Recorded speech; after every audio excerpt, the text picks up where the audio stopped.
Pray. Yeah, thank you. Thank you.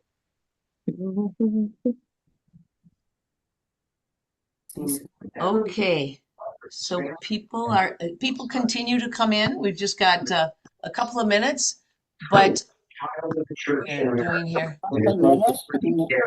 Welcome from all of our 9 countries.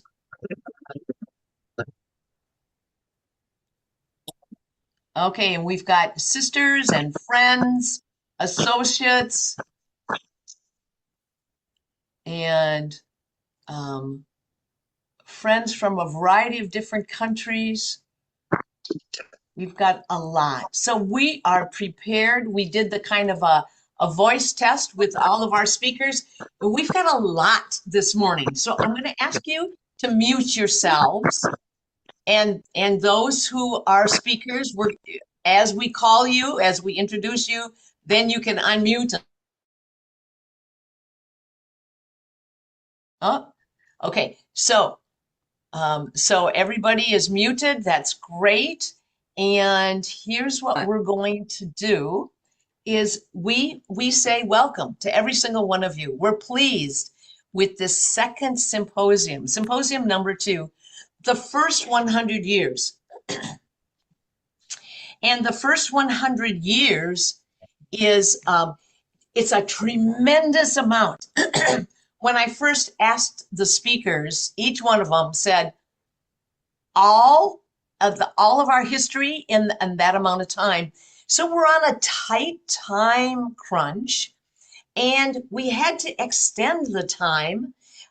So if you need to have a short break, you have that short break and then come back in. But we had to extend the time because in the first 100 years, Catherine was dealing with missions and provinces and regions on 2 different continents and 4 countries. So Catherine was and there's a war. There's a couple of wars during that time, and you're going to hear about that on every single presentation. So you're going to hear, and I would like you to think breadth, that Catherine dealt with a tremendous amount of in the countries that she was dealing with in the first 100 years, and also all of the issues in each of the countries. So we're going to hear about some of it in a very truncated format, very short format, because we want to give as much of a smattering of the history. Now, there is tremendous amount in the events, the events that were going on in Germany. But we're going to try to stick to our time frame. And in order to do that, Sister Rita will hold up a 5-minute sheet that says there's 5 minutes left for the speakers. So the speakers will know. And speakers, you will be able to see that 5-minute warning kind of thing, or that 5-minute information, and you'll be fine because we did rehearsal with everybody. So that should work just fine. So once again, welcome to every single one of you. This is a lot of history, but we are strong. We are strong women, and you'll hear about that. And we are strong in the sense of our own physical ability, but also in our ability to take this in and what Catherine had to take in. At this point, Sister Sabitha is somewhere here, and she's going to lead us in prayer.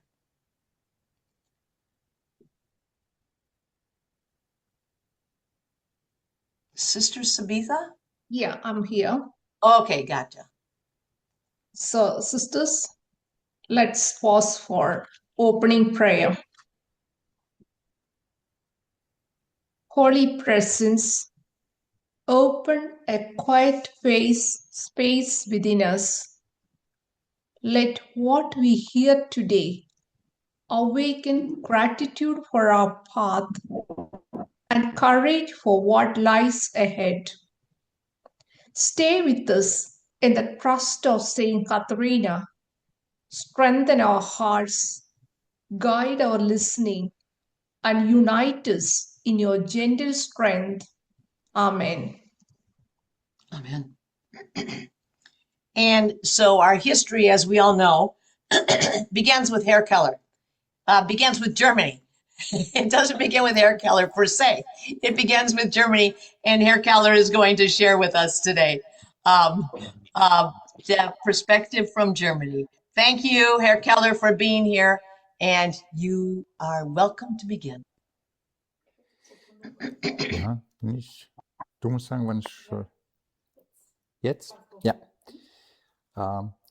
Good afternoon, sisters, ladies and gentlemen. My task today is to talk about the PHJC and the wars in from 1866 via 1870-71 to 1914-18, which is the First World War, and the Second World War, which is 1939 to 1945. We're talking about the interdependencies with the development of the poor handmaids. And please, next slide. Oh, yes. Our talk is split into 5 sections: the introduction, then the several wars, as I said, 86-6, 80-70, 14-18, 1930, and the conclusion. Next, please. As a preliminary note, we will focus on the developments in Europe. Our view of the century is shaped by wars and their consequences. Well, there's first the Austro-Prussian War of 1866. There's the Franco-Prussian War of 1870-71. There's the World War I, 14 to 18. World War II, 39 to 45. All of these wars began in Europe, and all of them profoundly shaped the course of the world history. Next, please. We begin with the 1866 war. It was an Austro-Prussian war, and it was actually driven by the rivalry between Austria and Prussia within the so-called German Confederation, which was a loosely amalgamation of the German countries in the post-Napoleonic time. Kannst du etwas lauter noch sprechen? Louder? Yeah. Okay. It led to the establishment of the North German Confederation under Prussian leadership as of July 1st, 1867, and de facto it ousted the Austrian or the Habsburgian influence for this part of Germany. Next, please. In 1866, the PHJC had 255 professed sisters. 26 sisters, which makes it roughly 10%, cared for wounded soldiers on the battlefields. In total, 72 sisters served in the care of wounded soldiers. The PHJC ministered on both sides of the war, of the front, including 10 sisters in the towns of Bad Kissingen, 13 sisters in Helmstedt, Uedingen, and Remdingen, and 3 sisters in Langensalza. Why I mention the towns is because it's really interesting. The luck of war shifted quite frequently, and the sisters served, as I said, on both sides of the war. And moreover, shortly before the Red Cross had been established, and it meant that the sisters supposedly were protected by this signet of the Red Cross. Beforehand, in all other wars beforehand, it wasn't like this. The sisters also served in military hospitals in Düsseldorf, Bilk, Erwede, Lügde, and Langenschwalbach. This is mentioned because it's also in these hospitals were established in some part in existing stations and in other parts actually somewhere in some outlet, in some factory or whatever it was available. In recognition of this service, the Queen of Prussia expressed her gratitude in a letter of appreciation. On October 26, 1867, 26 PHJC sisters received the War Commemorative Cross. Next, please. Now we're talking about a war which is roughly 4 years after this. It's the Franco-Prussian War. This war resulted from escalating tensions deliberately provoked between Prussia and France. Its immediate causes were the crisis surrounding the Spanish succession and the Ems dispatch. Just to elaborate on this, the Spanish succession crisis arose from trying to establish a Prussian prince on the Spanish throne, whilst France favored a Bourbon prince. And at the end of the day, France lost the war, but the Bourbon prince succeeded to the Spanish throne. Kannst du das Mikro in der Hand halten und so reinsprechen? Du bist anscheinend ist immer noch gut zu Hause. Is it loud enough? Loud enough? Is it better? Loud enough? Is it better? You're fine. Go ahead. Okay. And the Ems dispatch is actually an incident which happened nearby, in a town nearby Dernbach, where the French ambassador approached the Prussian king, and the Prussian and his chancellor Bismarck distorted the approach of the Prussian and shaped it in a way that it was a kind of insult to the Prussian king.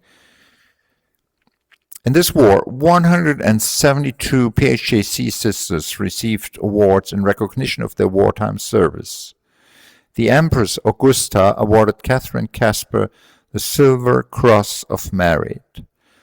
This is mentioned because with the same letters of lauding the wartime service of the sisters were informed that under the new Prussian regulation they were not allowed any longer to serve in kindergartens and schools. Next, please. In an agreement in 1867, the PHJC were obliged to send sisters of nursing service in the event of war upon request. Now, with the outbreak of the 1870 war, 150 sisters were sent to military hospitals and the battlefields. This was managed by the Sovereign Order of Malta, and he kept on requesting sisters, and afterwards a total of 250 sisters actually served in the war effort. And what was remarkable in this time was quite many soldiers suffered from typhoid and from cholera. The PHJC continued their nursing ministry even when control of military hospital changed between German and French forces. So this time they did not serve on both sides of the front line, but actually they accept the fate of being rolled over by the one force or the other force, but kept on nursing. In September 1870, Catherine Casper and Father Vitaya visited the military hospitals. They also visited the sisters serving prisoners of war in Cologne. Next, please. So, in 1870, we had 544 45 PHJC sisters in a whole. Of them, 218 sisters, which means 40%, served in the care of wounded soldiers, means an average 3,822 soldiers were nursed by them every day. And as already maintained, the sisters served in battlefield hospitals, such in Aubergine near Metz. They served in military hospitals, they served in reserve hospitals, and they served in voluntary hospitals. They served in civilian hospitals and in private homes. 8 sisters became ill during their service. 4 of them died. Next, please. Now we're talking about the First World War, and the First World War is dated from 1914 to 1918. The causes. The idea of nation states and ethnic nationalism, for example, Pan-Slavism, was spread throughout Europe, gradually undermining and replacing the loyalty to the monarchies. Established powers, including monarchies, used this nationalist-inspired liberation movements within the territories of other states in an attempt to reshape existing spheres of influence. This affected both Europe and the colonial world. Moreover, due to a growth of economic and social problems, communism gained political influence. You must imagine it was the German Kaiser which permitted Lenin and some revolutionaries to cross from Switzerland into Tsarist Russia to start a revolution there. What were the reasons for the outbreak? The outbreak was triggered by the assassination of the Archduke Franz Ferdinand of Austria-Hungary. He was the heir to the Habsburg throne in 1914. And upon request, Germany guaranteed unconditionally military support to Austro-Hungary, which was called the so-called blank check. Next, please. What were the consequences? In countries' border system, many countries experienced profound political change as monarchies fell and a new system of government emerged. National borders were redrawn, states were dissolved, whilst new nations were created with different forms of government. For example, in Russia, the Tsarist Russia went and the communists came. The German Empire, a revolution, we turned into a democracy. Austro-Hungary, it was partitioned off, dissolved in many states. Poland became anew. On the Balkans, new states emerged, and the Ottoman Empire was pushed back, which had ruled for several hundred years there. As a form of government, why do I mention monarchy so often? As a form of government, monarchy had often been closely linked to particular Christian denomination or religion. So the Habsburgian, for example, the Habsburgian Kaiser was able, for example, to take influence in the vote of the Pope. As a result, the United States emerged as a leading global power. Another result was the decolonization gained momentum, and the movement of the women's suffrage advanced significantly because, as social consequences, the war accelerated modernization and contributed to the decline of the social class structures that had been existed hitherto. Women increasingly took on roles previously held by men who were absent in the war, who were killed, or were disabled by the war.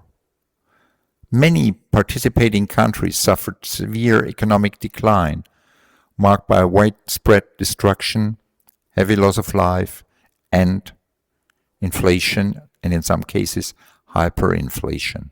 Next, please. In 1914, the outbreak was unexpectedly for the PHJC, and all assistant superiors were required to return straight to the mother house, because the mother house envisaged that troop transport would disrupt the railway travel, as it happened then. As there were rumors of espionage already in 14, which led to investigations of sisters traveling by train who were searched. As an overview of 1914-15, PHJC convents located along the railway lines cared for passing soldiers by providing meals, rosary, and gave opportunities to receive the sacraments.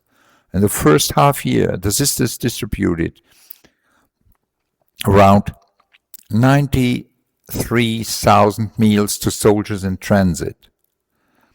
And of the 3,341 PHJC were 36 in the field hospitals, 702 in military hospitals at home, 38 with the Order of Malta, and 62 with the Red Cross. At home, the sisters cared for more than 21,000 soldiers, providing a total of around 600,000 patient care days. Miraculously, only one PHJC got seriously ill during her service. The next, please. Because there were existing agreements between the PHJC and the German Empire had come into effect, the existing hospitals were converted into military hospitals, like the Dernbach Hospital, which this created a double burden. Sisters were needed for military service, while others had to leave their local convents. So they were used on the front, in the military hospital, and for the civilians. With the deployment of sisters, the Order of Malta coordinated the deployment of the sisters and submitted frequently requests for more sisters to serve wherever they were needed. At the very beginning, 11 sisters were sent directly to the frontline support areas. Even while traveling to their assignments, they were asked to prepare meals and caring for the sick. Their services became increasingly mobile before they were assigned to military hospital in Languyon, Montmedy, Dune, and to the typhoid barracks of Inor. They also served in a reconvalescent home for officers in Château Jeff. Next, please. There was a parallel development. The military hospitals on the home front, and now this is a quote from the General Chronicles, these filled unexpectedly quickly with sick and wounded soldiers. Of our convents, almost all houses from the Lower Rhine to Bohemia had established such military hospitals or had made rooms available for the Red Cross, for voluntary military hospital. Many private military hospitals were also established outside the PHJC convents. In Dernbach, the hospital turned into a military hospital with up to 200 soldiers. The expected number of wounded was exceeded frequently. The novitiate, which was housed in the hospital, had to move to the mother house. The care of the sisters included medical treatment, spiritual care, giving the soldiers retreats, giving them gifts of charity. The soldiers, which were treated in the military hospital, received their belongings cleaned and put in order again, and upon discharge they were given a large package containing a completely new set of undergarments out of the coffers from the poor handmaids. sisters who died were given military funerals. Next, please. In 1950, in 1915, additional military hospitals were established, including in towns without PHJC convents, such as Altenkirchen and Dillenburg. PHJC sisters also served in POW camps, like in Cologne, and this is a quote, with approximately 18,000 white, yellow, and black prisoners. This is a quote from 1915 and gives you the idea of amount of such a POW camp. In 1916, Mother Amalia, the Superior General, died. The Bishop of Limburg postponed the General Chapter, and the Vicar General, Sister Fermata, was entrusted with the leadership of the congregation. There was a rush of women seeking to join the PHJC, but not always or out of altruistic reasons. As a quote of the General Chronicle says in 1916, a great many postulants entered during this year. However, since a large number of them, because of poor health or lack of vocation, could not or did not wish to remain in the congregation, the increase in membership was not significant. Next, please. Herr Keller, you're coming to the end of your time, and out of respect for the others, could you just flip through these, because the sisters are going to get this slide presentation right after this presentation this morning. Could you pick out one highlight on each of the screens, because I know you got another 10 to go, 13 to go. Yeah. So quickly. In 1816, the remarkable thing, it created a lot of new institutions, day nursery, childcare centers, soup kitchen, but also a lot of requests for new foundations were declined. And in 1916, what happened? The Ministry of Interior, the Prussian Ministry of Interior, recognized the religious habit of the poor handmaids as the official habit. Next, please. Because of the war and the shortage of food, what happened was actually a lot of sisters died, and even more than the year before.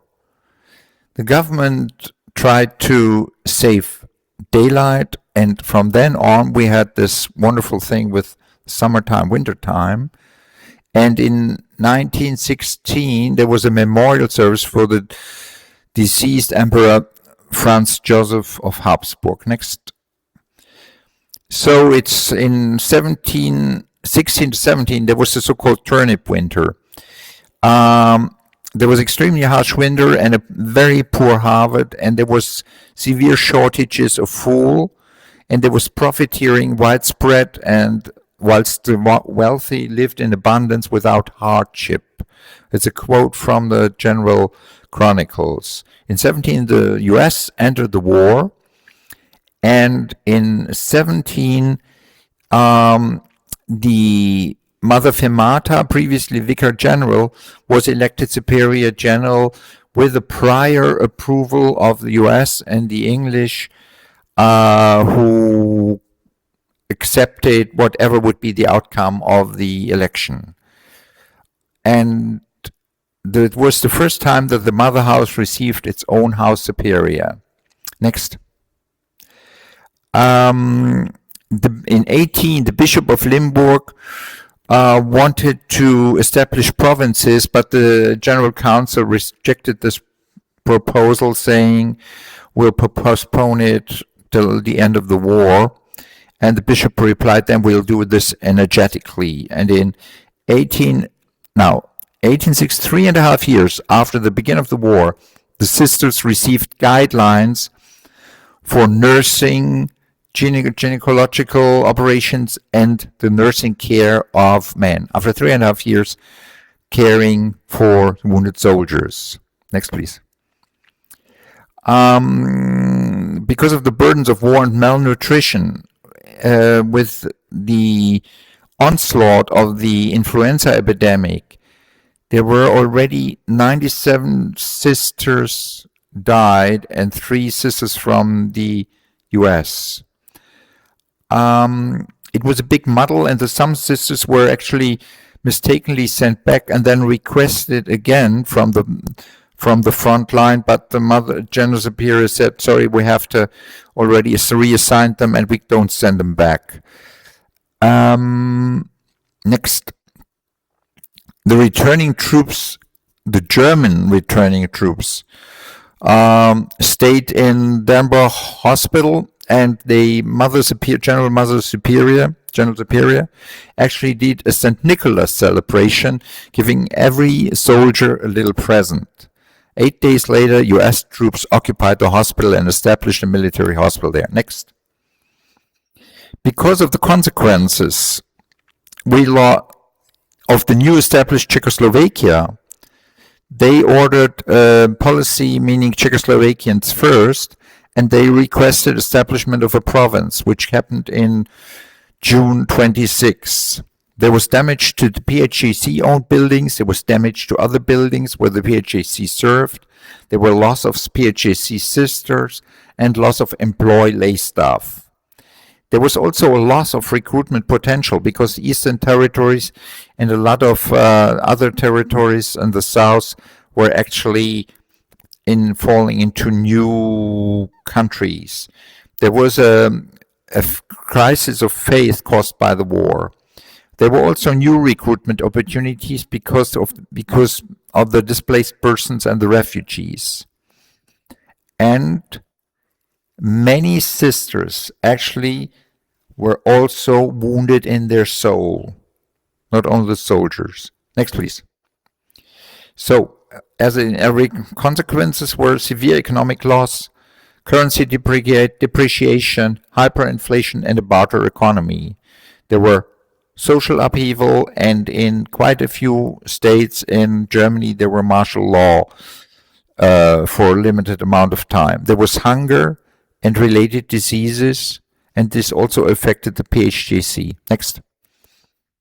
Now, the people emerged from the war were disillusioned, and to quote the General Chronicle, the spirit of faith and religious renewal that had taken hold of the people at the beginning of the war, unfortunately, did not endure through the sad period that followed, with all its disintegration and destruction. The war had been financed on credit, the war got lost, which caused hyperinflation, economic collapse. Next. The Second World War, it started because the German Reich launched a war of aggression against the neighboring countries, and in 1945 the German Reich suffered a total defeat and was occupied by the Allied powers. We housed sisters from different orders which were expelled from their stations, like Benedictine sisters from Eibingen and Endenich, Sellite sisters, Carmelite sisters, Ursuline sisters, Franciscan sisters, and then Cashman sisters. Next. The damage to the PHJC houses. 5 houses were completely destroyed. 5 houses had more than 25% damage. 10 houses had 10 to 25% damage. 10 houses with up to 10% damage. Damage to other buildings in which the PHJ sisters served were almost 3 million Reichsmark in damages. There were expropriations in Czechoslovakia, like Böhmisch Kamnitz and Termis, and there were gradually increasing reprisal in the Soviet zone of occupation. Next. There was a loss of PHJ sisters, which were killed or wounded in body and spirit. There were a loss of employed sisters, also of recruited sisters. There was a loss of recruitment potential because the Eastern Territories where the Iron Curtain descended. There was a human crisis of faith caused by the war. But there were again new recruitment potential of displaced persons and refugee. And there was a significant expansion of the sisters' fields of ministry and orphans. Next. What helped the PHJC as an order to survive? It means being connected across many countries, in a decentralized way and able to survive the great upheavals of the times. So, in some respect, the Germans had sent sisters to the US. In some respect, the US helped the poor handmaids in Germany after the war directly. And after the great slump and the crisis on the share market, the Germans helped the Americans again. And to give you just my last sentence, to give you just an idea, children who became orphaned in the last year of the First World War in 1918, they became under law adult with 21, which was in the year 1939, ready to go into the next war. Thank you for your attention. Herr Keller, thank you so much. Incredible amount of data, information, and research that went into this. We thank you. The sisters will receive this, and sisters, you could, those of you who are history buffs, there's so much breadth and depth in that presentation. So yes, we can use the react buttons to let him know. Thank you, thank you, thank you so much. Sister Nkechi, we call on you.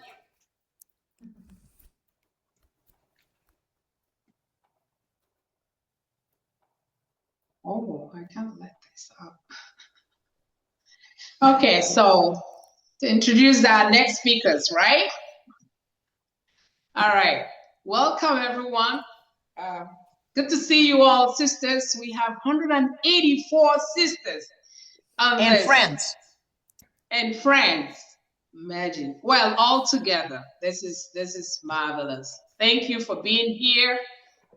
Some of you may also know, I have known Sister Humana and the other speakers for the longest, and some of us do not know them.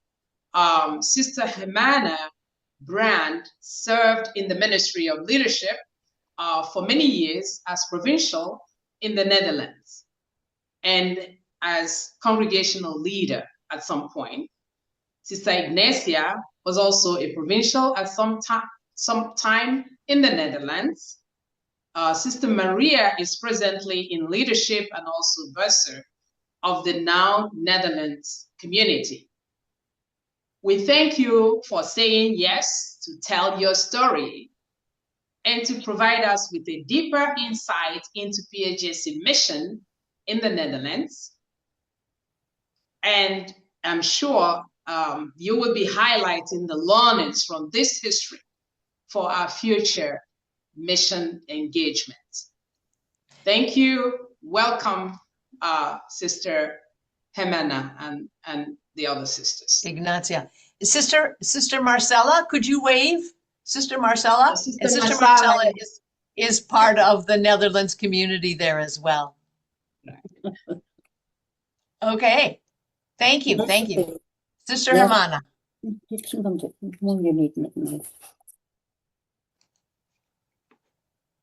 From the very beginning, the congregation expanded very fast. First in Germany, then in other countries as well. The first location outside Germany was the Netherlands. Sisters' Presence has been a great gift, not only in caring for the poor, the sick, the elderly, children, and those in need, but also in education, the formation of young people, and providing aid in emergency situations.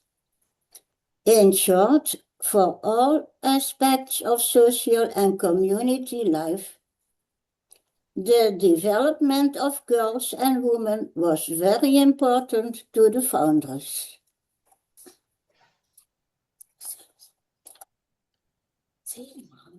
You see, Convent St. Joseph in the Netherlands, Limburg. The congregation first overseas convent was in 1859 in Amsterdam. Countess Elvira Dansomburg from Amsterdam met our sisters during a family visit in Germany. When she met Katharina Kasper, she also asked for sisters to come to Amsterdam. The founders promised to send her sisters if she would build a convent. In 1859, the St. Joseph House in Amsterdam was ready, and on December 6, Mother Mary Catherine brought the first 3 sisters to the Netherlands. At the convent, the sick were nursed and cared for, including home visits. There was not a hospital anywhere in the area yet. Later, a nursery school was also set up in the convent, but there was not a house for soldiers and for going to die. Geleen Lutherade.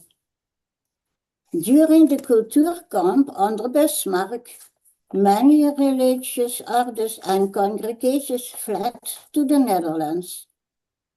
Our congregation was also hounded. Maria Catharina saw the danger. She went in search of a house across the German border in the Netherlands that could serve as a refuge. With the help of the sisters van Amstenrade and Gangelt, she found a suitable farm with a large plot of land in Geleen Lutherade.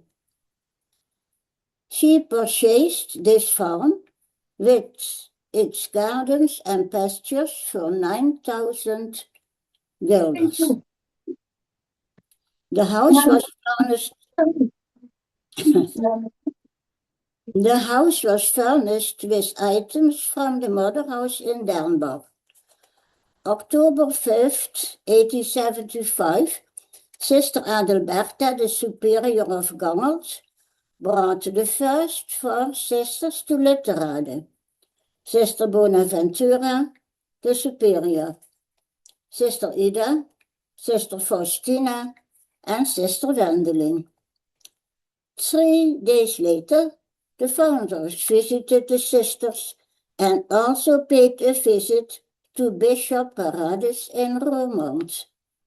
She told him that the sisters would take on the care of the sick and the education of the children.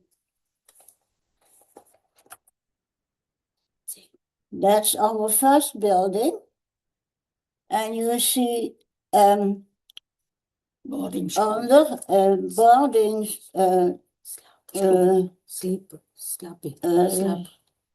room, and all these children had not a sleeping room, but only a small bed room with curtains En and a bed. Ja, ik heb er zelf geslapen. St. Joseph Convent in Geleen, Lutherade.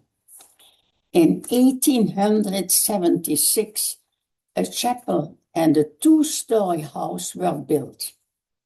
In 1877, the first 3 children moved into the house, and thus a small boarding school started. A year later, a Dutch school was built. This presented some difficulties, as the sisters were not allowed to run the school themselves because they did not yet have a Dutch teaching certificate recognized by the Dutch government.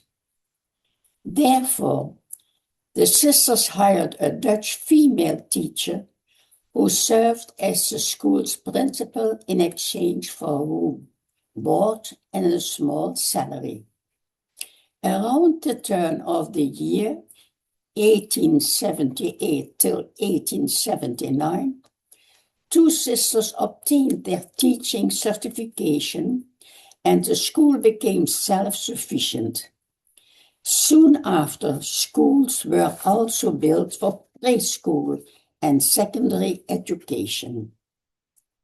Despite various difficulties, Lutherade developed into a branch that quickly became known in the surrounding area and even across the border. This was made possible by the sympathy and assistance of many people who supported the sisters with advice and practical help. When the harsh regulation of the Kulturkampf drove the sisters out of Germany, the house in Lutherade had 2 stories, allowing it to accommodate the sisters, the students, and even postulants from Germany afterward. The house is never used for soldiers.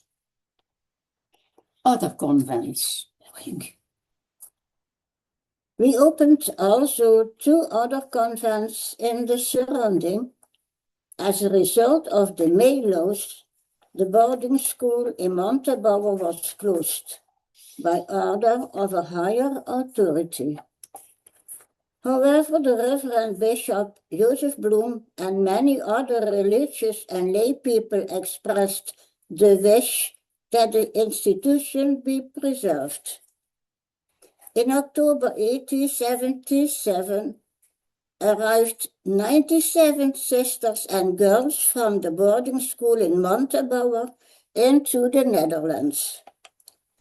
Since according to the law, religious habits and professions could no longer be taken in Germany. Either in the Netherlands, Bishop Witthayer accepted 16 postulants into the congregation, including 2 Dutch women on April 1880, after a retreat. Around 1890, as the Kulturkamp was drawing to an end, these 2 sisters remained in the Netherlands and made their voice there. When the Kulturkamp ended 1890, the sisters and the girls were able to return to their own country. The boarding school remained in Lutherade because the branch had developed into a well-known and full-fledged community where children had found a good upbringing, a good education, a loving home, and at the same time a Catholic formation. The boarding school and the schools had become well known throughout the regions, and many parents sent their children later to Lutherade from both sides, from Germany and from the Netherlands. 1936, independent province. In 1936, the Netherlands became an independent province, the province of the Sacred Heart of Jesus. At that time, we had 130 sisters, 127 of German origin and 9 Dutch. We had 5 novices. Sister Immaculata was appointed provincial superior. St. Joseph Convent in Lutherade became the provincial house. After the Netherlands became a province in 1936, no more German sisters came to the Netherlands. 1885, St. Joseph Convent in Vaals. It's located on the German border. It became the 3rd house where, following repeated requests from the parish priest for sisters, we were allowed to begin our work. He asked for help for the elderly, the poor, and the sick. The parish established a foundation that ensured a convent and a home for the elderly and needy. During the Second War, the convent was damaged and the home was destroyed. The convent was very fast restored and a new nursing home was built. Many people received care in their own homes. The convent consisted of 10 sisters. Priests from the parish celebrated daily Holy Mass in the convent for the residents and the sisters. Hamersveld, Leusden, St. Ansfrides Convent in Utrecht in 1898. The pastor from Hamersveld, Leusden in the province of Utrecht requested sisters for the school in his parish in Dernburg. At first, this request was denied, but after his persistent insistence, the foundress finally granted permission. On January 13th, 1898, the first 4 sisters arrived in Hamersveld. The convent had not yet been furnished, so they stayed with the pastor at the rectory for the first week. On February 19, the schools were blessed and the sisters began their work. They also taught sewing and needlework classes. Sick people at home received care, so the nurse soon became a familiar sight on the street. Because it was a large house, 2 orphans and 3 elderly people were also taken in. Bombing from Convent St. Joseph Lattrade.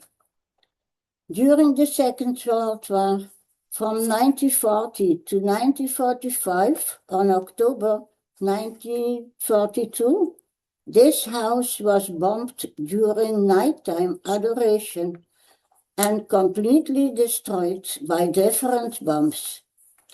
Thanks to God's gracious protection, all 150 residents, sisters and children remained unharmed. The sisters found shelter with the priest in a vacant house and at the Santa Maria convent in the Molenstraat, which had just been built. The convent and the boarding school were soon rebuilt. In 1951, House Elizabeth and retirement home was added to the convent to provide housing for the elderly.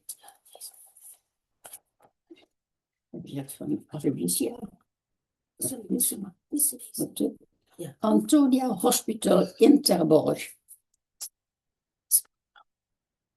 After her death, a very wealthy woman from Terborg bequeathed her entire inheritance and her assets to the parish priest and the church council to build a small hospital.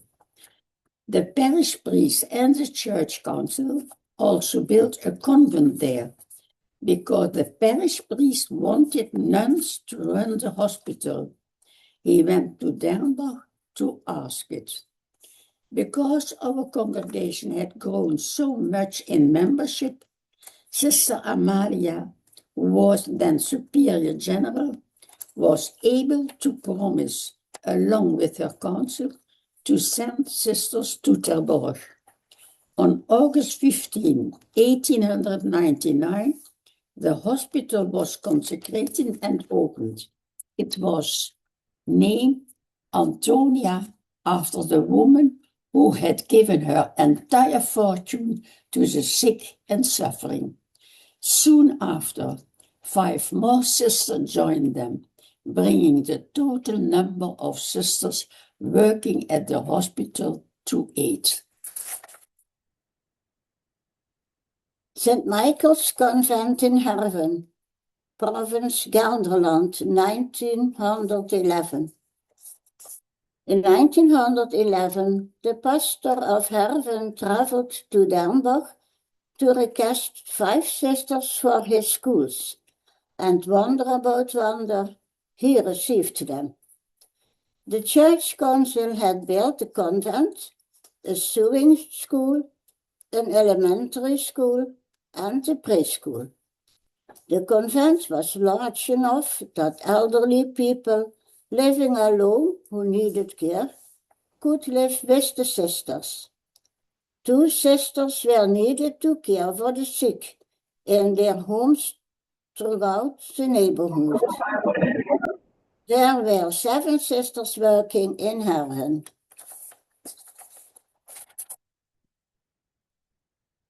St. Anthony's Cloister in Oud-Geleen, 1924.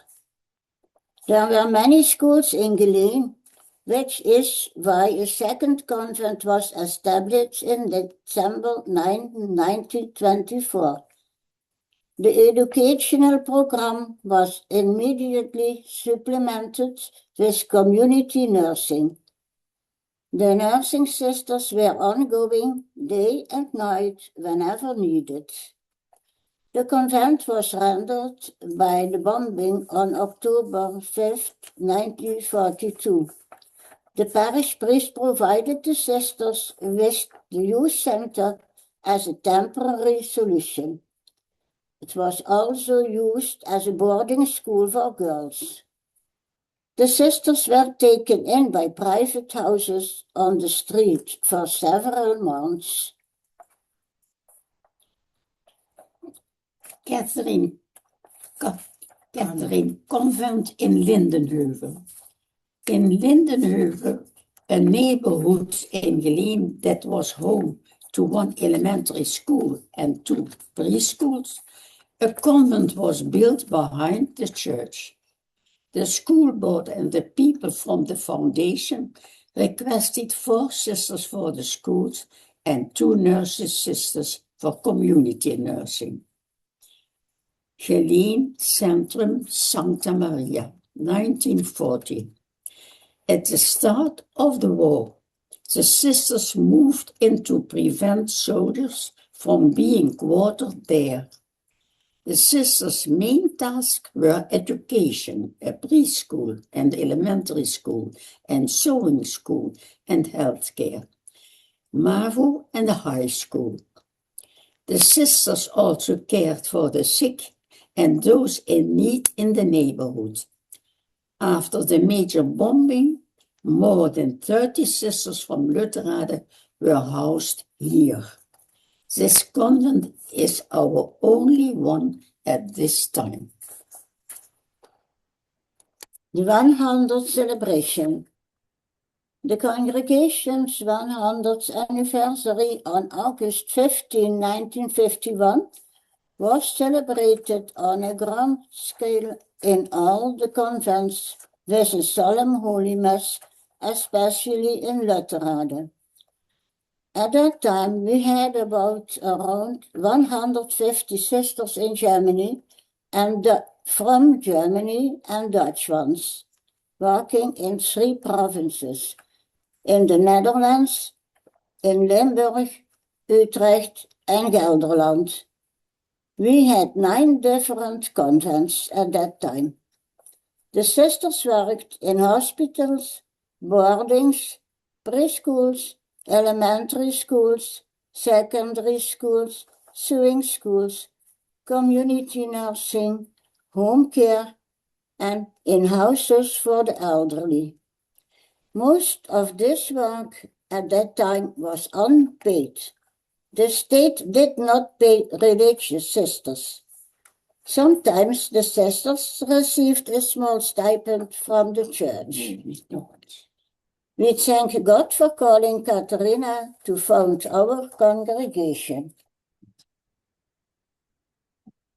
Sister Aloysia Löwenfels murdered in Auschwitz, 1915 to 1942. In 1937, Louise Löwenfels joined our congregation in Geleen as a postulant and later as a novice. She worked there as a kindergarten teacher. On September 12, 1940, she took her vows in the presence of Bishop Lemmens of in Roermond. To the great sorrow of all the sisters, she was captured and deported by the Nazis in the chapel of the convent in Lutterade on August 2nd, 1942, in connection with a letter of protest from the Dutch bishops against Nazi policy. This letter was read during the Sunday Mass in all churches. Via Kamp Amersfoort and Westerbork, she was taken to Auschwitz, where Sister Aloysia was guest on August 9 at the age of 27 years. Thank you, sisters from the Netherlands. That was our PowerPoints. I hope you enjoyed them. We did, sisters. Wonderful. Yeah, that was good. Thank you very much, sisters, for providing us with that detailed data on our history in the Netherlands. The Netherlands community, we have five sisters.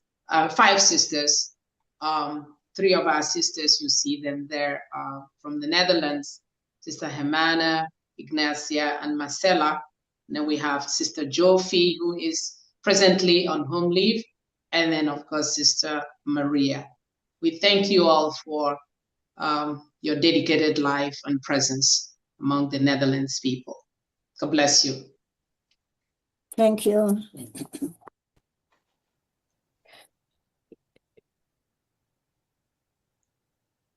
Thank you, Judith. Now I welcome Sister Judith, Diltz, and Sister Linda Volk for as next storytellers of USA province.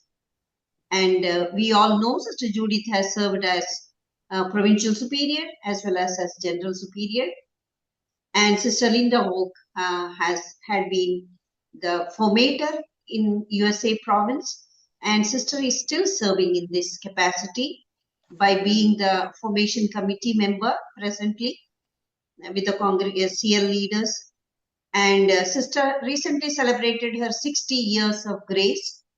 We once again congratulate you, Sister Linda, and I welcome both of you. Please go ahead with your presentation. Thank you. Thank you, Sister Rita. And we are happy to be part of this symposium this morning.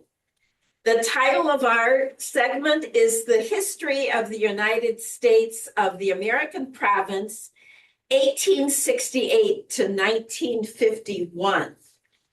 And Sister Linda and I have been charged with the challenging task of communicating the experience of the American province during the first 100 years of the congregation.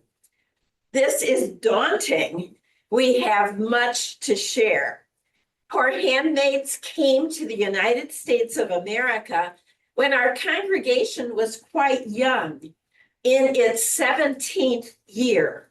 So we have 83 years of history that occurred during a growth-filled time, both for the congregation and the nation.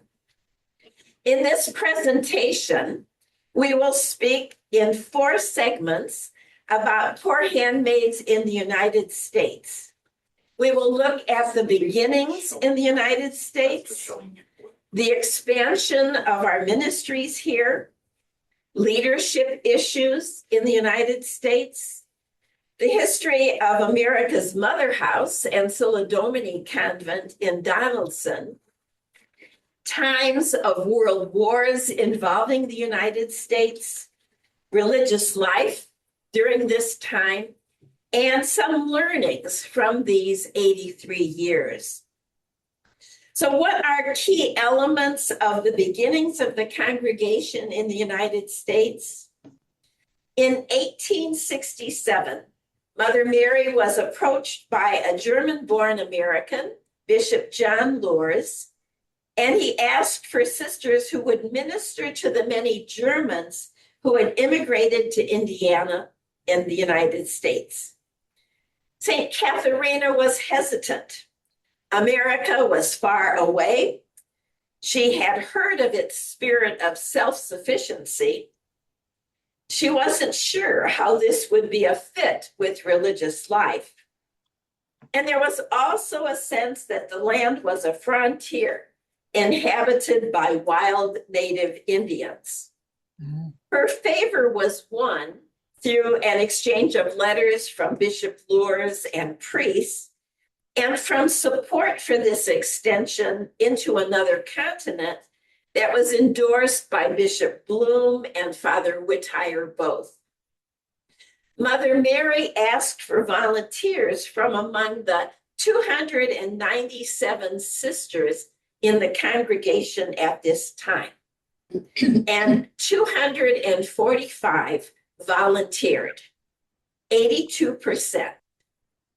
8 sisters were chosen. In August 1868, their voyage leaving Le Havre, France, took 10 days by sea. Then came several days in New York to gather money for train fare westward, and then a 2-day train ride to Indiana. Several hours on a horse-drawn hay wagon brought the sisters to Hessen Castle, Indiana, to an abandoned convent that Franciscan sisters had left 3 years before. The parish welcomed the 8 sisters with vespers and a picnic under the trees. But the parishioners knew immediately they could not support 8 adult women through an upcoming winter. Within weeks, several sisters moved along to an orphanage in Chicago, later known as Angel Guardian Orphanage. There, they cared for German children who were orphaned by the American Civil War and orphaned by disease. Also within months, the sisters acquired a former hotel on the outskirts of Fort Wayne, Indiana, called Rock Hill House. It contained 65 sleeping rooms, plus larger gathering spaces. It became St. Joseph Hospital and the first mother house in America. Mother Mary was amazed at this rapid growth in the United States and saw it as affirmation from the Holy Spirit. Within the first 7 years, the original 8 sisters from Germany grew to 43 women, and some from America joining soon as well. The ministries in America were similar to those in Germany: care of orphans and children, care of the elderly, home nursing and education and religious education. At this time in America, willingness to minister served to qualify a person for the work. Any career education or preparation was on the job. Particularly interesting during these pioneer days is the expansion from home nursing to hospital care. This was triggered early on in 1869 when a bankrupt hotel named Rock Hill was purchased by the Diocese of Fort Wayne and fashioned into a hospital for the fast-growing population of that city.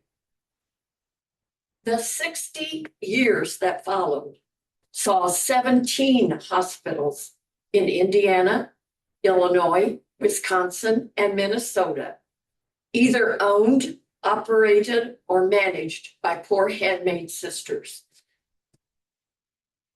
Sister Prudencia, the second provincial of the American province, was responsible for 4 of these hospitals in her brief 13 years in America. She was ambitious, and she loved the culture of freedom and progress that she found in America. So she was quickly Americanized and proceeded to make decisions about ministries with her own brand, pardon me, of assertiveness and innovation. She received many requests from bishops or town councils to either purchase or operate a failing but much needed hospital in the 4 states that we mentioned. And sometimes it was only later, especially when the bills and the loans started coming due, that was when she informed Mother Mary that she had taken on these somewhat risky ventures. Now, our foundress, on her part, supported the growing healthcare ministry by sending groups of German sisters to America, as well as providing the finances needed to sustain the ministry. Because of the rapid spread of healthcare ministries, the sisters at times felt stretched pretty thin in keeping up with that drive and energy of Sister Prudencia. During her time in America, the smallpox epidemic occurred. That's the rapid spread of a deadly and disfiguring disease. Because at that time there was widespread superstition and fear around the vaccine for the smallpox, those infected with it in the Chicago area were quickly taken to the isolation hospital to control the spread of the disease. Many died there, spanning all ages from infants to those in their prime to the elderly. Now, when one of the poor handmaid sisters became ill with smallpox, another poor handmaid went with her to the isolation hospital to help care for her, and then found herself, because of the lack of help, caring for other patients as well. Noticing the excellent care this sister provided, people urged authorities to ask the poor handmaid sisters to take care of more of these patients. Sister Prudencia was approached with this request, and soon in 1881, the poor handmaids were managing Isolation Hospital. At that time, it had the appearance of an old barn and was lit only with kerosene lamps and had only one source of water. At the beginning, the sisters shoveled out the debris and burned most of the mattresses. The death rate went down with the excellent care given and because of a growing trust in the vaccine. So we see that the poor handmaids had a lot of adjustments to make when coming to America, one being the risk of their own health to meet the changing needs around them. This was often navigated through some very difficult circumstances, and one such was described by Sister Magdalena, when she was introduced to her new ministry at the original St. Mary Hospital in Gary, Indiana. She writes, "The hospital consisted of 4 private dwellings attached to one another by a long hall at the back of the buildings. The houses were lettered A, B, C, and D, and all were little more than plain board shacks covered with tar paper. The furnace was not working well, and so the buildings were often very cold for both the sisters and the patients. At the same time, home nursing continued, especially during the flu epidemic in 1918. It was recorded that Sister Potamiana, the local superior of the convent in Gary, practiced what we would call preventive medicine by giving each of the home nursing sisters an ounce of whiskey before they left to care for the sick, to save them from getting the flu." As you have heard, Expansion of ministries was rapid, both in healthcare and education and care of children. At the time of the founders' death in 1898, there were 286 sisters in 18 convents in the United States. We were outgrowing using St. Joseph Hospital in Fort Wayne for a mother house, and sisters needed a place for retreat and holiday. In 1919, Sister Catherine, while nursing in Chicago, learned from a patient that he had a 62 acres of land that he wanted to sell, located near Plymouth, Indiana. On the land was a hotel, dance hall, chapel, farm, chickens, even a truck. Mother Tabitha acted quickly. Mr. Gluns sold all to her for $33,000, a price influenced by the fact that Jesus lived 33 years. A 3-year construction project began. The building became Retreat St. Amalia, named after Sister Amalia, the congregation's second general superior, who had recently died. The cost to build it was about $1 million at the time, which is $16.6 million in today's money. In the United States at this time, which was the beginning of the 20th century, there were anti-Catholic groups like the Ku Klux Klan and the Masons, who sometimes stirred people against Catholics. But for the most part, poor handmade ministries and presents were appreciated. Where the new mother house was located was not primarily a Catholic area. People didn't understand about sisters and Catholic life. Curiosity was high, and over 700 people from the area attended an open house at the dedication of the mother house in 1922. To understand the American experience, it's important to know that in the United States, parishes and dioceses owned the elementary and high schools where sisters taught. Sisters received very low salaries, sometimes being paid in bags of potatoes. Life in the convent was simple, frugal, poor. Sisters once a year were driven by area farmers in hay wagons to beg for food to help them through the winters. But in contrast to the education sisters' experience, we poor handmaid had ownership of orphanages and hospitals where we ministered, and it was our poor handmaid responsibility to financially maintain them. In the early 1900s, there was expansion and building going on. But in 1929, the stock market crashed. A time called the Great Depression began. Banks crashed. There was hunger, unemployment, suicide through all the country. Parents could not pay tuition for education of their children. Patients could not afford healthcare services. Food lines were everywhere. In 1935, Mother Teresa was elected provincial.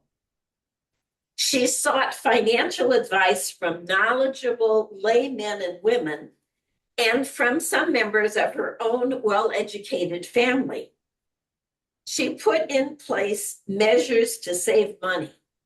She stopped any expansion or building projects and consolidated the hospitals that we owned. She ultimately resigned as provincial so that she could focus on stabilizing finances and helping us sustain our ministries. To this day, we American poor handmaids thank Mother Teresa for making difficult but wise decisions that brought us financial stability during a difficult time. On the global scene, America was involved in World War I from 1914 to 1918, and in World War II from 1939 to 1945. The nation entered each war only after being attacked. During the Second War, women took over work outside the home because the men were off at war. We spoke of Rosie, the riveter, of women doing jobs of manual labor that had been men's work prior to this. During the wars, rationing of food and gas and other items was common. But the United States did not experience any bombing on our continent. We were blessed. And the American sisters sent boxes of meats and medical and other supplies to our German sisters, whose lives during the wars were much more difficult. Following World War II, when the soldiers returned home in 1945, the nation rallied. Many children were born, named baby boomers. Factories ramped up.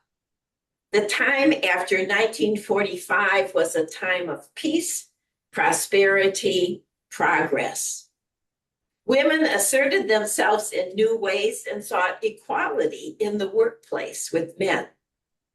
Our schools and our hospitals expanded, along with families and all of society growing rapidly. We established Ancilla College to educate postulants and novices, since professional preparation and qualification was now needed for any church teaching or nursing career. Now, this quick summary takes us to 1951, marking the first 100 years of our congregation. We want to look now at religious life during these turbulent, quick-changing days, and we share some lessons during this time. Even though canon law and the Poor Handmaid Constitution states the ways and means of leadership in our religious congregation, we all realize that context and personality also have a lot to do with how leadership is expressed. Sister Rose, the niece of Bishop Bloom, was appointed by Mother Mary as the first provincial of the American province.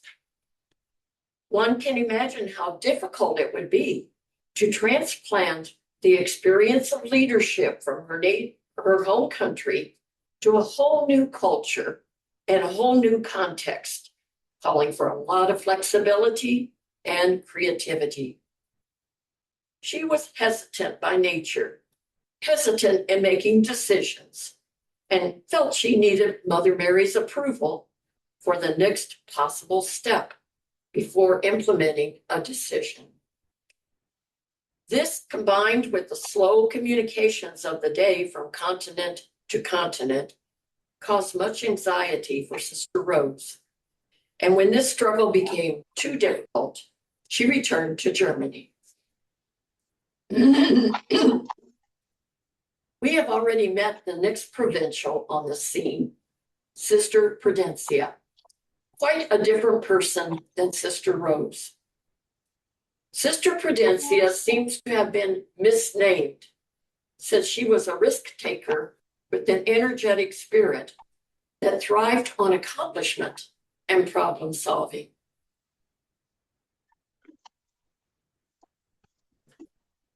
She established 22 places of ministry in the 13 years she was the American provincial.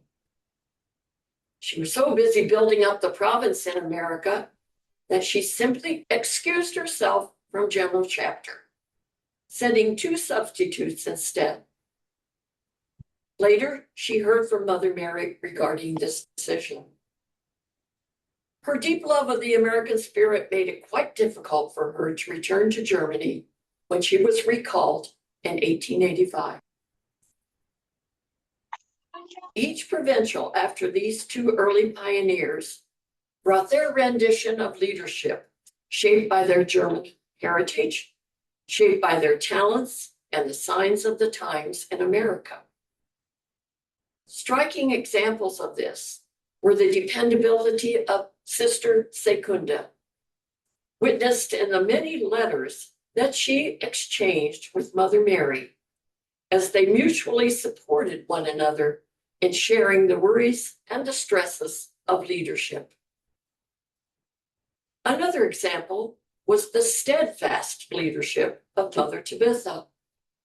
Through 22 years of dealing with clericalism affecting the lives and the ministries of our sisters, as well as her steadfastness in guiding the construction of the new mother house in Donaldson.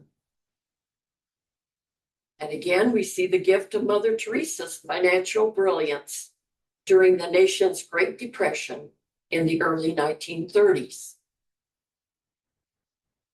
Over these first 83 years of presence in America, community and prayer life varied little. It varied little from that of other poor handmaids or even of other religious during this period of history. And of course, the original habit was worn by all sisters in the province. Life consisted of scheduled and unvaried prayers, praying the divine office, keeping of the rule, holding great silence sacred, engaging in the chapter of faults, visiting family only once every 5 years, communal recreation, silence at meals, and focus on service, poverty, and obedience. Because decisions were always made at the superior level without the participation of the sisters in the local community, there was little fostering of personal maturing or interdependence among the sisters. A sister might be the principal of a large school, but when she came home to her community, she remained childlike in respect to the word of Sister Superior. After Mother Mary's death in 1898, the bonds with Germany lessened, as did the sense of being an international congregation. The life and the charism of Mother Mary was not stressed, and we knew little about the other provinces of the congregation. The sister nurses and the sister educators lived separately and engaged in two different worlds of ministry. The sister educators ministered mostly in parish elementary schools, mainly throughout southern Illinois and northern Indiana. As Sister Judith and I brought these 83 years of the American province into focus, we found some learnings that we are going to share with you as we complete this presentation. The first learning is the unstinting generosity of the sisters of the German province in the giving of their gifts and their lives to found and grow the American province. During that first 100 years, 474 sisters died in America, 198 of them from the German province. Another learning was the inadequate income from their services called the sisters to frugal living and some rather rough living conditions. They met their financial struggles with the close stewardship of their resources, the wise use of monies that they did receive, and the sensible financial planning, with a spirit of sacrifice while serving the unmet needs of the German immigrant families. Another learning is the growing independence of the American province from early on, as the sisters faced urgent ministry needs that demanded immediate responses. During those 83 years up to 1951, 90 ministries were begun in America by poor handmaids, or were taken on by request, while 38 ministries closed when they were no longer needed. The sisters' adaptability and ready spirit met challenges, giving proof, very tangible proof, to the poor handmaid garrison. And the last learning we will mention is the realization of the two worlds in which the sisters in America lived. The combination of active ministry and the semi-monastic community life and prayer that they lived. Since ministry consumed so much of their focus, the integration of prayer and community life with the demands of ministry was not easy and sometimes became a source of tension. These were the pioneer days of the American province. What follows in the next 75 years are decades of the drama during and after Vatican II, and the continuing evolution of religious life, still ongoing reality. All of this moved by the same spirit that moved the heart and the life of St. Katharina Casper. Thank you for your attention to our sharing this day.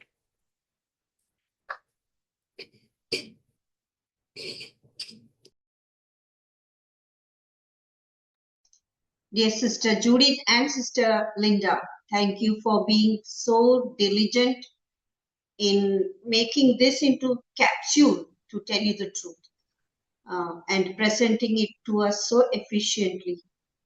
Thank you once again.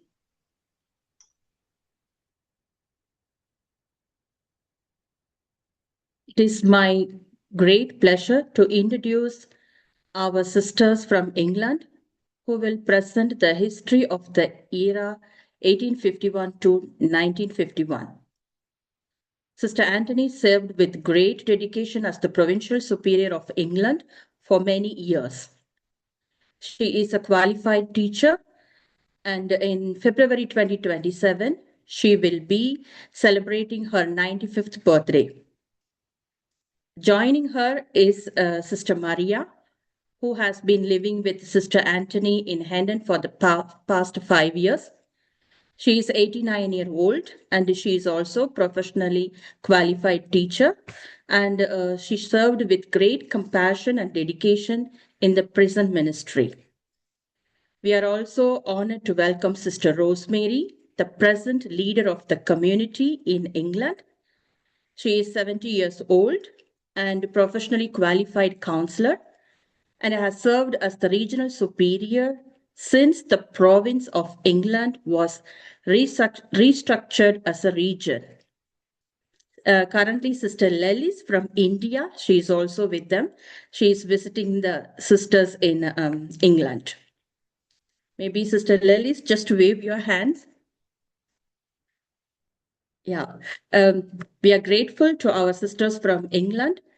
And also, I would like to bring to your notice that England is the last province during the first 100 years. Dear sisters, I welcome you for the final part of our symposium.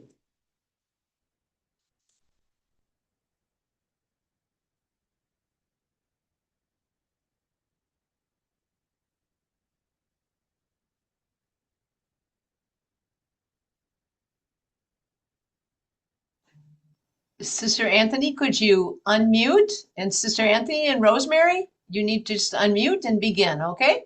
I'll begin again. All right, good. Okay. Welcome, sisters, to our story that we're going to present to you now on England. It's not quite the 100 years, but we're willing to share with you what we have. It's very simple. As you heard from Father Herr Keller at the beginning, there's a lot of hardships and that from the beginning in the late 1800s. And we had that too. And England started because the bishops and a pastor asked for sisters to come to Whitechapel to minister to the German population there. It was a very poor area of the East End of London, and there were a lot of very fine people there. As you see, there were sugar bakers and breads and pastries and clock and watchmaking, all things that we need for our well-being. And so we continue. In 1873, Mother Mary Catherine received requests from Father Heinrich Volk and Cardinal Manning for sisters. So in May 1876, 4 sisters arrived from the Netherlands: Sister Corona, Sister Paula, Sister Angelina, and Sister Kalina. And their main ministries are there in front of you. They were to teach and to look after the church and to visit. And the one church, the parish where they lived was St. Boniface. And so it went on. The house that they were given was not well equipped. So the parish had a concert and raised money for everything that was needed. And the one highlight for Whitechapel was that Father Whittier visited the sisters. Next. As you can see, we had 5 missions in England. It began with Whitechapel, and then from there Hendon came into being, and then Walthamstow, then Bournemouth, and then Cirencester. So you'll hear a little bit of the 5 missions in England. If you look at, there's a green square there, and that is where the sisters started in Adler Street all those years ago. What was famous about Whitechapel? If you've heard of him, Jack the Ripper. He was prolific around that area. That's the history. But the sisters were safe. Next slide.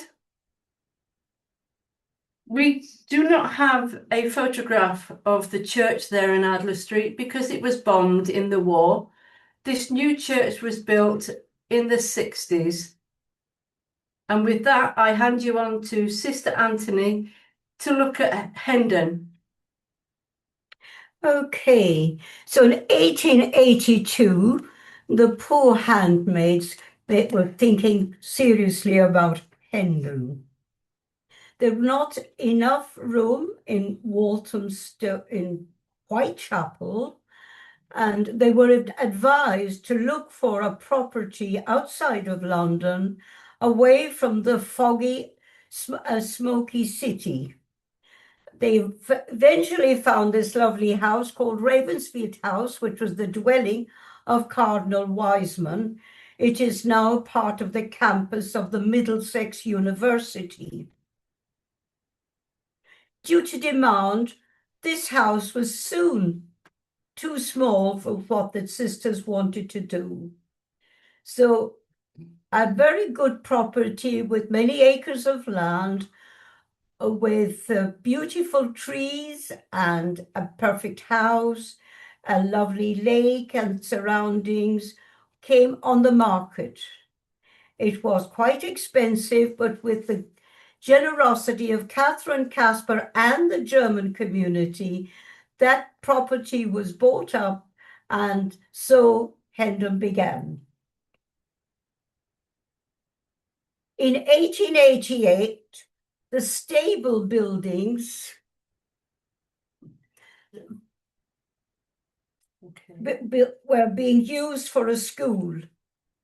You've gone beyond. Business known, I've done all of it there.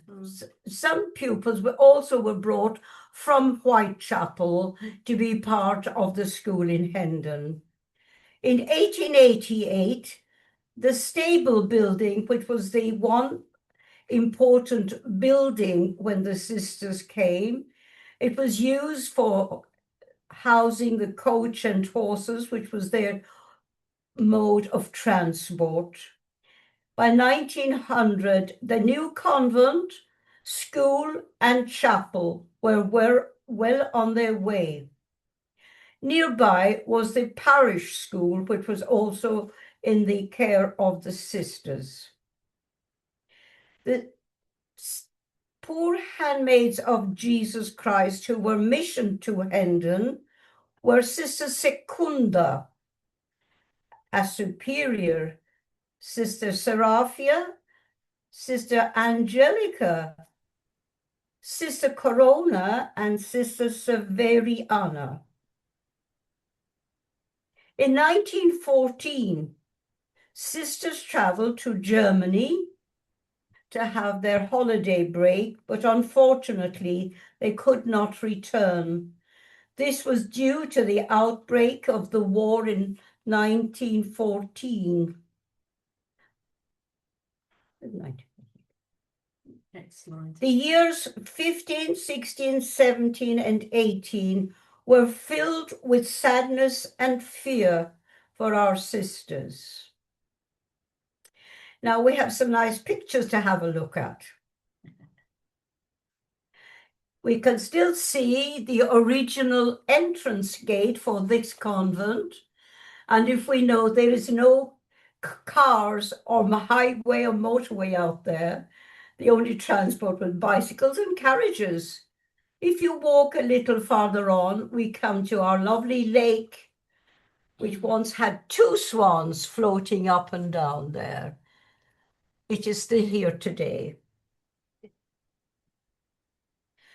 The pupils and teachers loved to make use of the grounds. Much of the work was done out of doors, and we can see here the uniform of the pupils, the original pupils, which have changed quite a lot. Also, in the hall, we see the girls practicing or dancing the maypole dance. This was a very special dance, particularly on May the 1st, to welcome in the month of May and the coming of summer. And on the other picture, we have the girls again out in the grounds doing their artwork.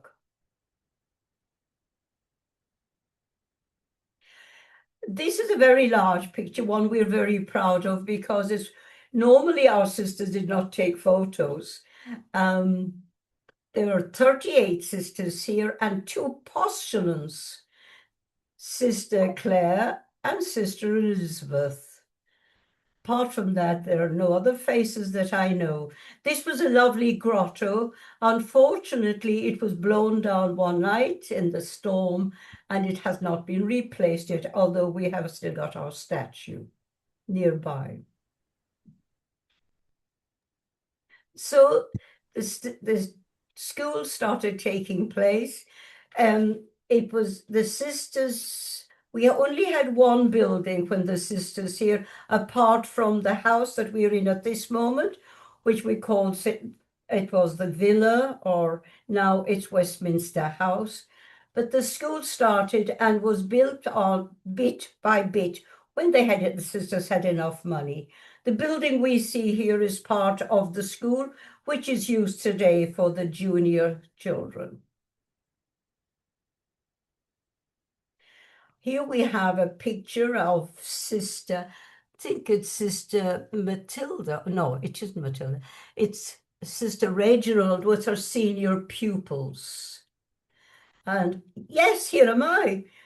As a novice, my first year novice in 1950, I am here directing the little ones doing their handwork, which I just love. Some more pictures we have to look at. There is the Borders dining room up on the left-hand side at the top.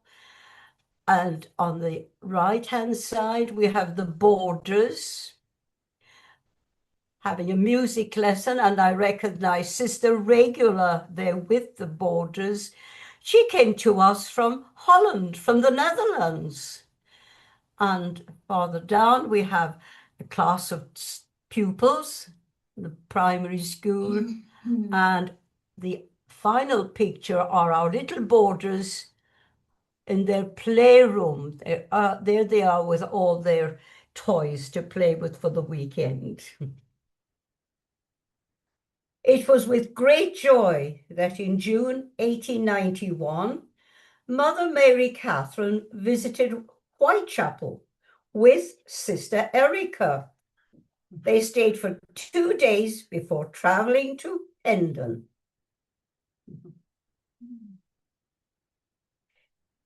From St. Joseph's Hendon, a branch house grew. Father Brannigan, a parish priest from another area called Walthamstow in Essex, requested sisters to come and run his senior school. He really wanted nuns because he knew what wonderful teachers they were and are. Originally, the sisters had no space, so they had to stay in the caretaker's home. But before long, they were moved to a larger area and with a lovely house in Queen's Drive. In 1898, Sister Winfrieda was assigned as the superior. I think her name has been mentioned before. She was also joined by Sister Emunda, Sister Bella, and Sister Seraphia, who worked in the parish school.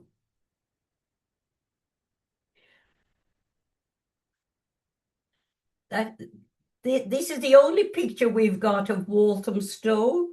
Unfortunately, during the war, as we've been hearing so much about recently, the convent school and convent was demolished during the war, with unfortunately one sister under the debris. We lost one sister there.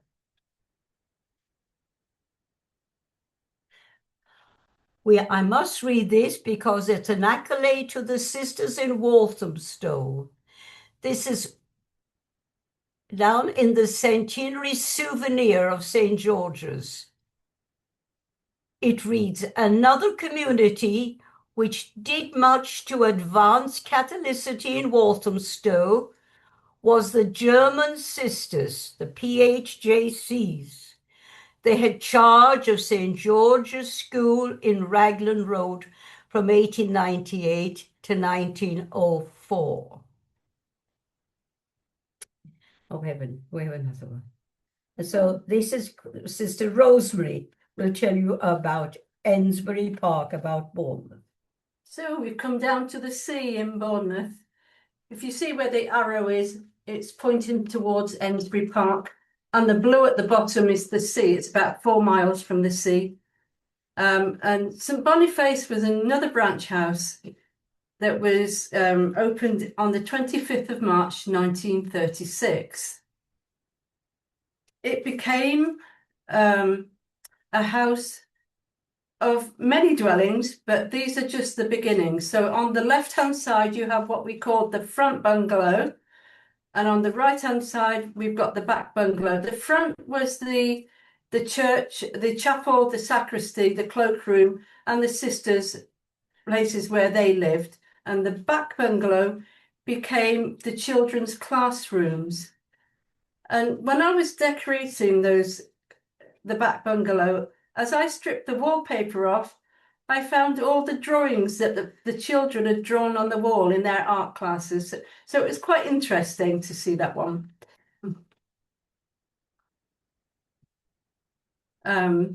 So as you can see, the kindergarten took place in the parish church hall because the convent wasn't equipped at that time.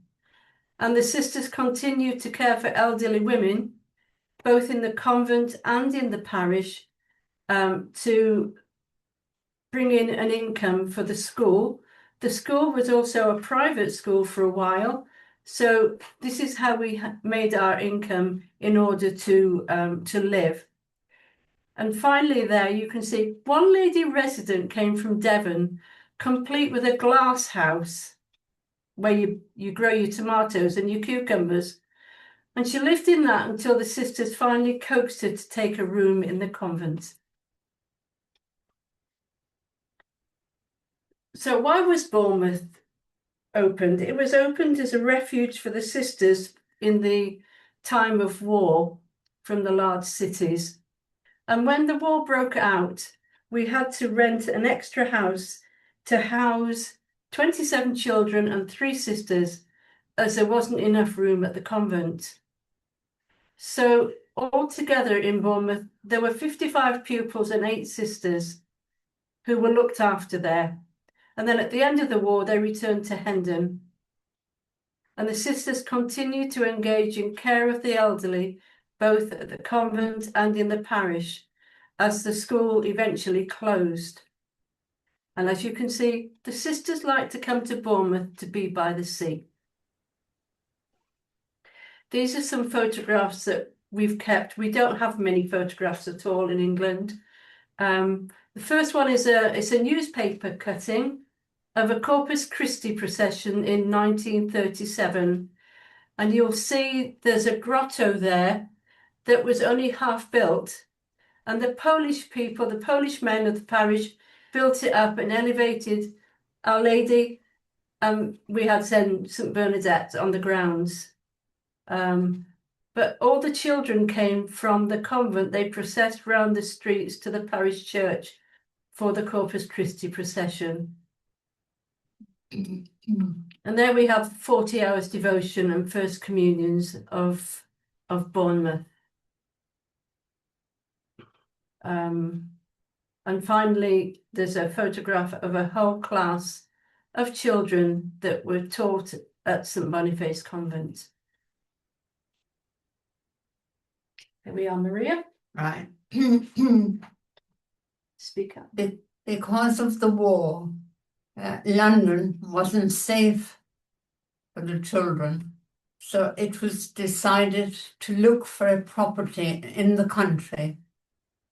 So a large house, branch house called Chesterton House, Cirencester, Gloucestershire, was purchased.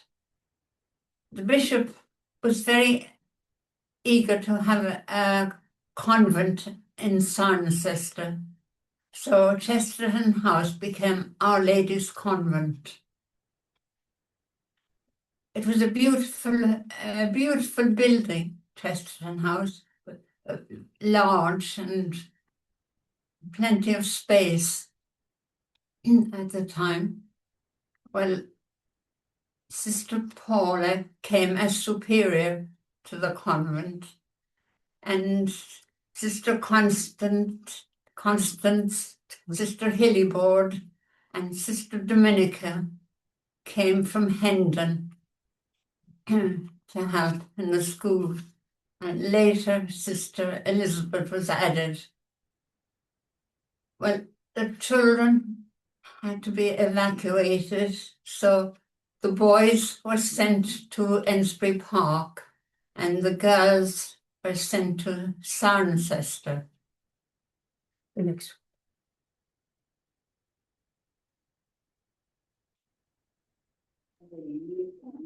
Right. First, the house wasn't large enough, so the house across the museum across the road from Chesterton House was bought. It was known as the museum, and there were lots of alterations, and they turned it into a school. There were 5 classes there, children from 17 to children from 3.5 to 17. Sister Dariana had the little ones 4 years old. Sister Elizabeth had the older ones. She's there, yes. Sister Rayful, she had her classroom. Anthony named your Juniors, sisters. yes. The Borders Dining Room was a beautiful building. I think it had been a ballroom previously. Can't see too much of it there, but it was Okay. I think it's fair to say that the sisters in England have always lived simply and have followed the foundress, Mother Mary Catherine, over those years. And also, you hear that buildings were purchased. We had to pay the debt back. So it wasn't a gift. We paid back over the years when we had money to give back, both to Hendon and also to the Mother House. Thank you, sisters. Yeah. Thank you. Yeah. Thank you, Sister Anthony, Sister Rosemary, and Sister Maria. On behalf of all our sisters, those who are gathered, I sincerely thank you for your inspiring presentation. We are deeply grateful for the time, effort, and care you have devoted to prepare and share this important part of our congregation history. Thank you very much, Sister, and God continue to bless you. Thank you, sister. Thank you. Mina, I don't know if it's a difficulty, but that second to the last slide had a couple sisters that I think our sisters would know. Would that be too difficult to pull up back again? What we look It's the one with Alphonsus. Can you find because, it? Sister Alphonsus is on there. Sister Edmunda Rock is on there. That's and also, right. And so is Sister Anthony. And so, yes. Yes. So if Mina can find that, we're just going to take a second look at that, because Sister Edmunda actually came to the United States and That's correct. I think is buried there. Yeah. And yes, here there we go. you are. All right. Das ist Sister Edmunda. Yes. Sister Edmunda is on the right-hand side. Das ist Sister Alphonsus. And Sister That's Alphonsus right. is on the left-hand side. Yes.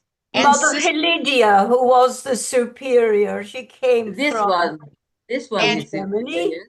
But the second to the left is Sister Anthony. Yes.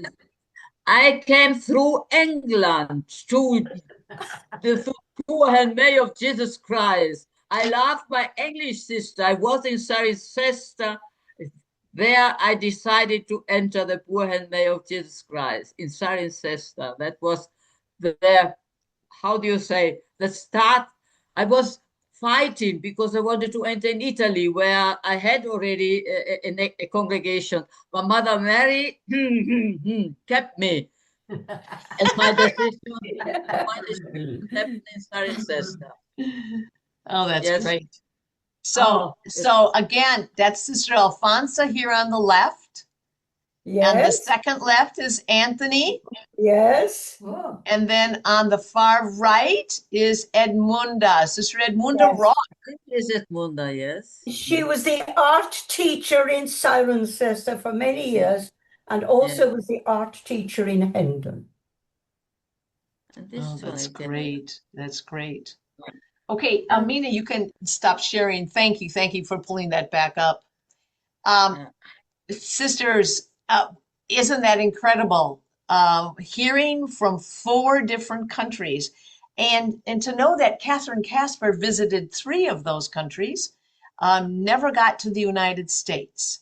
And I was recently in England, and there's that one picture of Hendon, and there's a balcony there, and they said this is where Catherine Casper stood and looked out over the children, etc. So it was just a phenomenal experience to go Catherine Casper was here in England, and but she always wanted to come to the United States, but never got there. So thank you to every single one of our storytellers. Incredible history, incredible consequence of war. What war does to countries, global We don't war. hear you anymore. You are very. We are very. It's not too loud. A bit louder. A bit louder? Yes, now it's. Okay. Now it's better. We have an incredible history, that's for sure. And so we want to thank all the sisters and everyone. Early this morning, just so you know, there was a presentation totally in German for our sisters from Germany.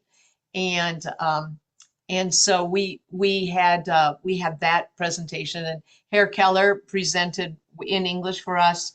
The sisters from the Netherlands, wave your hands, and sisters from the Netherlands, and then sisters from the United States, and then sisters from England. Thank you so much. What we heard was the breadth, and we heard just a little bit of the depth. We will be sending you these presentations. There's a lot of them. But if there were some that you didn't get to hear or you wanted to spend more time with, feel free. You'll be able to go back and to look at those. We thank you so much. Thank you for joining us. We were just shy of a 200 sisters and friends on here. We look for the flyer that will be coming out in the near future for our November presentation. That one is called Symposium number 3, the second 100 years. Now, we haven't done a whole 100 years, but it's all about the future of the congregation. It'll be a little bit different style, and because there's 5 countries in the second 100 years that developed provinces and regions, and so we'll hear a little bit more about them. So thank you all. This is right on time. We conclude this presentation. Let's give a round of applause to everybody through your react or through your hands. Thank you so much. Thank you. Happy 175 years. Thank you. Thank you. Thank you. Thank you. Thank you. Thank you, Jesus. So much to learn. Very good. Very good. Gracias. Gracias. Gracias, yes. Thank you. Thank you. Thank you.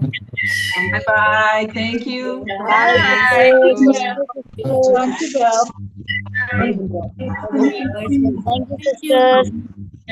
Bye. Goodbye, everyone.